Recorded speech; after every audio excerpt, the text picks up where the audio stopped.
Good morning guys, welcome to my mini blog. तो आज है नवरात्रि का 10वां दिन और दुर्गा पूजा के अवसर पे आज और कल हमारा जिम बंद है, तो 2 दिन जिम की वीडियो नहीं आएगी। तो चलिए चलते हैं पूजा के लिए तैयार होने। यहाँ हो रही थी हवन की तैयारी, जो कि थोड़ी देर बाद तैयार हो चुका था। वैसे आज है शरद नवरात्रि का 10वां दिन और आखिरी दिन भी, जो कि मैंने पहले ही बताया था कि इस बार नवरात्रि 9 नहीं 10 दिनों का होने वाला है। पर तिथि और पंचांग के अनुसार आज महानवमी ही है, इसलिए आज सिद्धिदात्री माँ की पूजा की जाएगी। नवमी तिथि को माँ दुर्गा के नवम स्वरूप माँ सिद्धिदात्री की उपासना की जाती है। ये सभी प्रकार की सिद्धियाँ प्रदान करने वाली देवी मानी जाती है। सिद्धिदात्री का अर्थ सिद्धियाँ देने वाली माँ होता है। इनके पूजन से भक्ति, मोक्ष, ज्ञान और शांति की प्राप्ति होती है। माँ ब्रह्मा, विष्णु और महेश सहित सभी देवताओं को सिद्धियाँ प्रदान करती हैं। कहा जाता है कि भगवान शिव ने भी इन्हीं के कृपा से अर्धनारेश्वर रूप धारण किया था। माँ सिद्धिदात्री कमल पर या सिंह पर विराजमान होती है। माँ सिद्धिदात्री 4 भुजाओं वाली है। इनके हाथों में शंख, चक्र, गदा और कमल रहते हैं। की पूजा से भक्तों को सांसारिक कष्टों से मुक्ति मिलती है और आत्मिक शक्ति तथा मोक्ष की प्राप्ति होती है। नवमी के दिन कन्या पूजन का विशेष महत्व होता है। बाबा ने पाठ आरती करवाते हुए हवन करवा के नवरात्रि पूजन को समाप्त किया।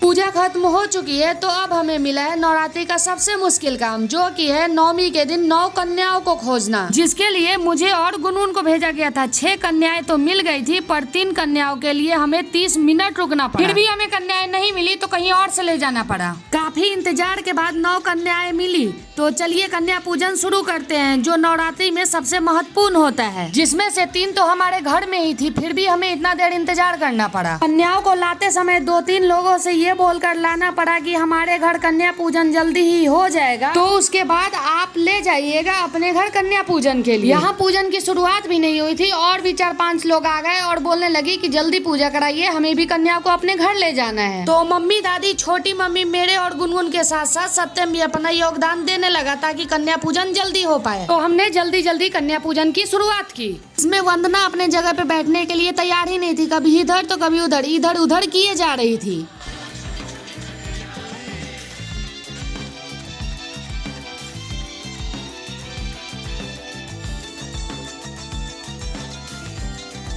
कन्याओं में सबसे छोटी वृंदा थी, जिसे खुद से खाना तक नहीं आता है, इसलिए उसे दादी खिला रही थी, जो कि प्रसाद कम खा रही थी और नखरे ज्यादा दिखा रही थी। खाना छोड़कर बिंदी से खेल रही थी, तो कभी किसी और चीज से। इसके बाद जल्दी जल्दी से कन्या पूजन करा के सभी को भैया के घर ले जाया गया, जिसमें वृंदा भी गई थी। और इसे खुद से तो खाना आता है नहीं, इसलिए मुझे खिलाना पड़ा, और यहाँ पे भी ये खाना ही खेल रही थी।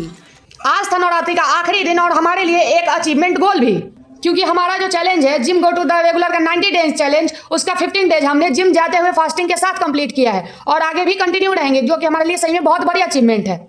आज से नवरात्रि होता है खत्म, लेकिन माँ अपना आशीर्वाद ऐसे ही बनाए रखे ताकि आगे का गोल भी हम अपना अचीव कर पाए।